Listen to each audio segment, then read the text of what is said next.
Gandang umaga, ayan nga po at maagang dumating ang aking order na parcel at dumating na nga po siya. Kaya salamat kuya, shout out sa iyo, napakaaga doon ng deliver ko. At ayan nga po, akin na po siyang binuksan. Ayan, binuksan ko na nga po, ayan po, napakahirap pong buksan. Ayan naman pong order ko ay para po sa aking paghahanap buhay.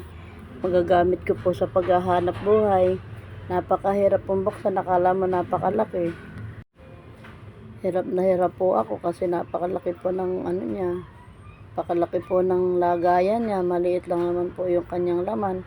Ayan nga po yung aking apo nanonood po sa akin.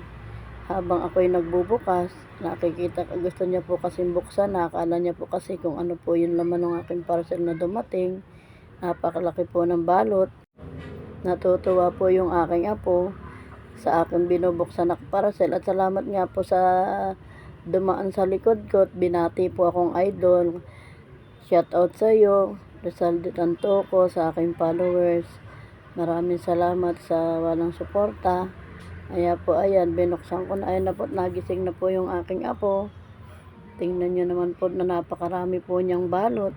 Ayaw nga pong kumuha ng anak ko ng gunting. Ayan nga po nang ibinigay sa akin, kinuha ko na lang po yung kutsara. Yan na lang po ang aking pinambukas. Ang totoo niyan po, hindi pa po ako nakakasuklay. Tingnan nyo naman po yung aking buhok, mga mare. Wala pa po akong suklay na suklay kasi kakagising ko pa lang. Inuna ko nga lang po yung tingnan kasi nga po baka po mali yung aking order. Kaya po ayan, tingnan nyo, remover nga lang po pala ang laman yan. Yung order ko na yan, ginagamit ko po yan sa pagmamanicure. Kasi mas nakakamura po ako, 180 po lang po ang halaga niyan, half gallon. Kaya po ayan, tingnan nyo, nakakatipid po talaga pag ganyang kalaki na orderin ko.